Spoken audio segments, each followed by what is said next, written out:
آج کیسا اتفاق ہے کہ 19 جولائی کی تاریخ یوم الحاق پاکستان کے نام سے جانی جاتی ہے، اور آج کشمیر کے حوالے سے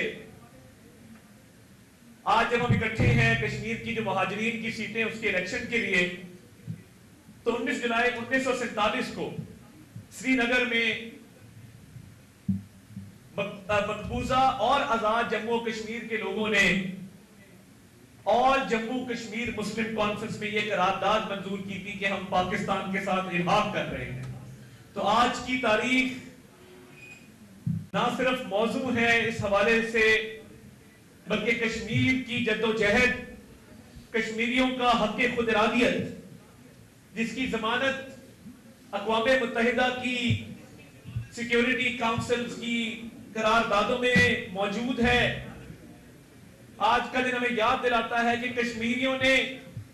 1947 میں اپنی رائے دے دی تھی کہ کشمیر بنے گا پاکستان، اور ایک نہ ٹوٹنے والا رشتہ ہے کشمیریوں کا پاکستان کے ساتھ۔ یوم الحاق پاکستان کے موقع پر میں آپ کو یہ کہنا چاہتا ہوں کہ کشمیری پوری دنیا میں بستے ہیں، پورے پاکستان میں بستے ہیں۔ جتنے کشمیری پورے یورپ میں، امریکہ میں، مڈل ایسٹ میں، برطانیہ میں بستے ہیں، وہ کشمیر میں رہنے والے کشمیریوں سے کم نہیں ہیں۔ جو کشمیری پورے پاکستان میں ہجرت کر کے آئے، ان کے آباء و اجداد کی قربانیوں کی داستان کبھی اٹھا کر دیکھیں کہ جب وہ ہجرت کر کے آئے تو ان کی قربانیاں کشمیر کوز کے لیے، کشمیر کی دھرتی کے لیے، ہجرت کر جانے سے کیا آپ کا حق ختم ہو جاتا ہے؟ اس دنیا کی تاریخ میں 2 ہجرتیں ایسی ہوئی ہیں کہ جن کی بنیاد پہ جو ریاستیں قائم ہوئیں، اللہ تعالیٰ نے ان کو کامیابی سے بھی نوازا اور ان میں برکت بھی عطا فرمائی۔ ایک ریاست طیبہ ہے جس میں نبی کریم صلی اللہ علیہ وسلم نے ہجرت کی مکہ سے مدینہ، اور ایک ریاست کی بنیاد رکھی، اور دوسری ریاست پاکستان ہے جس کی 27ویں رمضان کی شب ایک ہجرت ہوئی جس میں نوجوان، بزرگ، بہنیں، مائیں سب کچھ قربان کر کے ہندوستان سے ہجرت کر کے پاکستان آئے۔ یہ ہجرت یہ ایک سٹرگل کی نشانی ہوتی ہے، یہ ہجرت اس میں بڑی برکت ہوتی ہے، اور ہجرت کرنے والوں کی قربانیاں، ہجرت کرنے والوں کی کاوشیں تاریخ میں ہمیشہ زندہ ہیں اور ہمیشہ زندہ رہے گی انشاءاللہ تعالی۔ یہ کسی کو حق نہیں ہے کہ وہ یہ کہے کہ ہجرت کرنے والوں کی ہم یہ سیٹیں ختم کریں گے، کسی میں یہ دم نہیں ہے، کیونکہ یہ اتنے ہی کشمیری ہیں جتنے آپ کشمیری ہیں، اور انہوں نے جو کشمیر کے لیے قربانیاں دی ہیں، ان کے آباء و اجداد نے جو قربانیاں دی ہیں، پوری دنیا اس کی معترف بھی، اس کو تسلیم بھی کرتی ہے۔ تو یہ جو مذموم سازش ہوئی پاکستان کے خلاف، کشمیر کوز کے خلاف، اس کے پیچھے ایجنڈا اور تھا، ورنہ کیا وجہ ہے کہ جب پچھلے دفعہ مذاکرات ہوئے تو ان کی تمام ڈیمانڈز کو مانا گیا، بیٹھ کے بات چیت کی گئی اور ان کو کہا گیا کہ آپ جو چاہتے ہیں ہم کرتے ہیں۔ اس دفعہ جلاؤ گھیراؤ،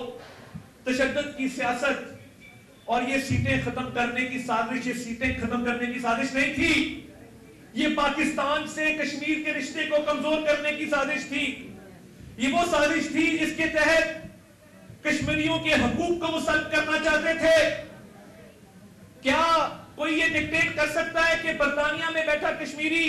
امریکہ میں بیٹھا کشمیری، لاہور، کراچی، پشاور، کوئٹہ میں بیٹھا کشمیری اس کی کشمیریت پہ کوئی سوال اٹھا سکتا ہے؟ ہرگز نہیں، اور نہ اجازت دیں گے کسی کو یہ سوال اٹھانے کی۔ کوئی چند ہزار بندے اکٹھے کر کے لشکر کشی کرے، کیلوں ڈنڈوں کے ساتھ لیس ہو کر آئے اور سمجھے کہ اسلحے کے زور پہ وہ اپنی بات منوا لے گا تو ریاستوں کے آگے یہ چیز کوئی معنی نہیں رکھتی۔ اور الحمدللہ لوگوں کی سپورٹ حاصل نہیں تھی، ورنہ الیکشن میں جاتے، الیکشن لڑتے، الیکشن لڑتے لوگوں کے پاس اپنا ایجنڈا لے کر جاتے اور کہتے یہ ہمارا منشور ہے، اور اسمبلی میں آ کے یہ بات کرتے کیونکہ پتا تھا کہ کشمیری اس سازش کو اٹھا کے باہر پھینک دیں گے،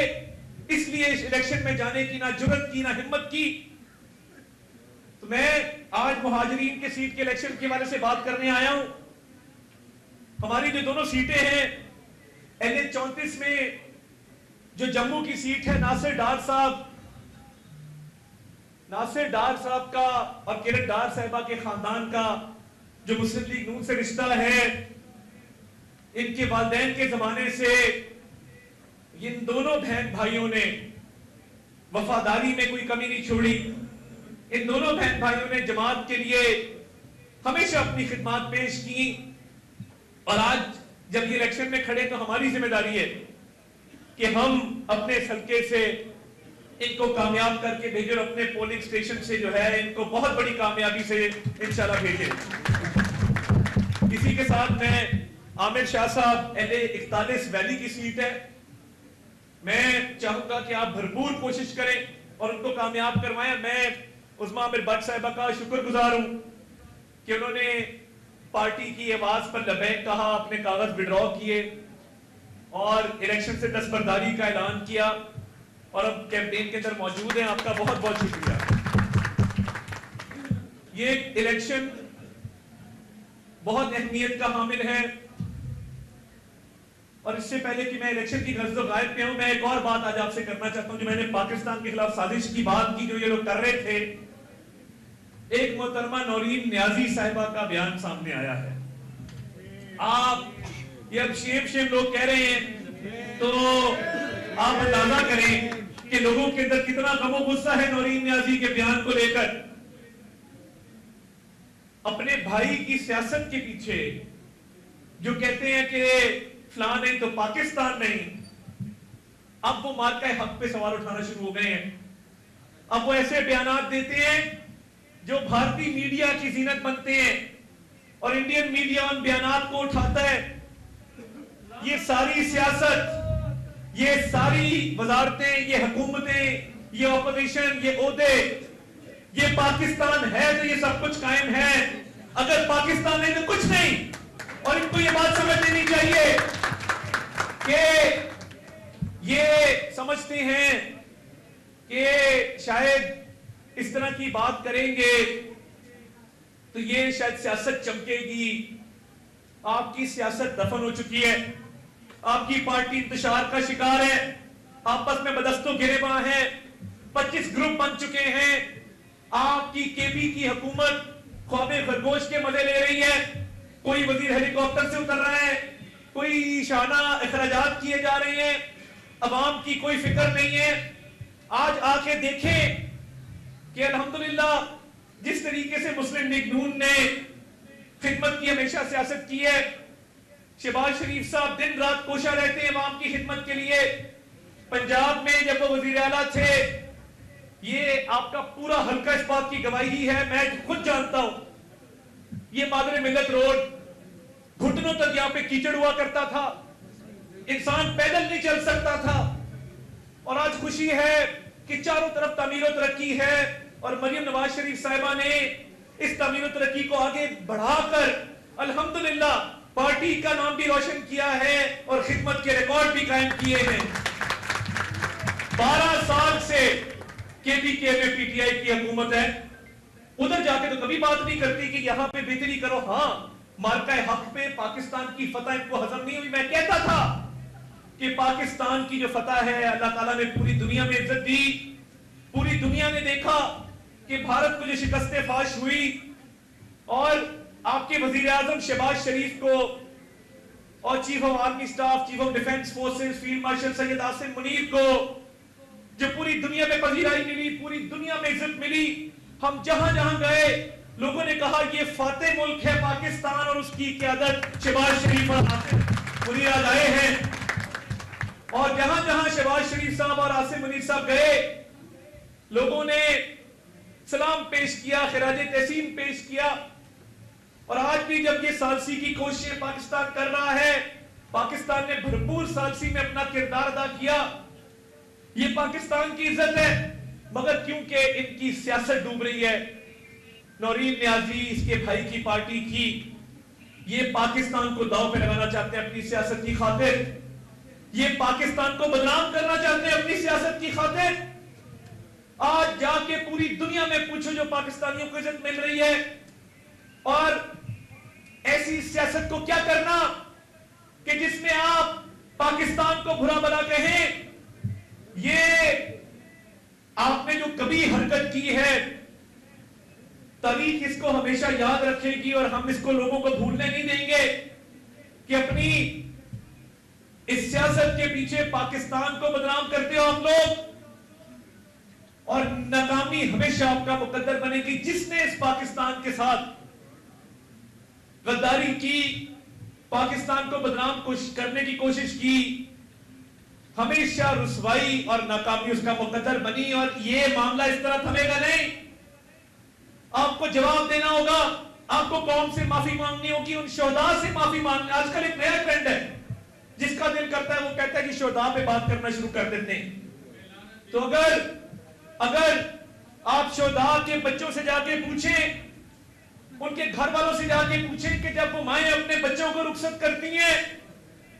اور شہادت کی دعائیں مانگ کے ان کو رخصت کرتی ہیں، اس کی کوئی قیمت ہو سکتی ہے؟ اس پہ کوئی قیمت لگا سکتا ہے؟ اس کا کوئی مول دے سکتا ہے؟ ایسی سوچ قابل مذمت ہے، اور ہم یہ سمجھتے ہیں کہ یہ جو سیاست کے لیے ریاست کی بے توقیری کرنے پر یہ اتر رہے ہیں، نورین نیازی کی بھی یہ کوشش تھی کہ انڈین میڈیا اس کو اٹھائے اور میں انڈیا میں یہ بات کر سکوں اپنے ملک کے خلاف۔ یہ ناقابل معافی ہے، اور اس پہ کسی قسم کی رعایت نہیں ہوگی انشاءاللہ تعالی۔ اور میں یہ سمجھتا ہوں کہ انہوں نے جو مذموم سازش پاکستان کے خلاف کی، ان کو منہ کی کھانی پڑے گی، اور پاکستان انشاءاللہ تعالی جو ترقی کر رہا ہے اور ترقی کی اشاروں پر گامزن ہے، دن بدن پاکستان کی عزت میں، قدر میں کئی گنا اضافہ ہو رہا ہے۔ یہ سفر جاری و ساری رہے گا۔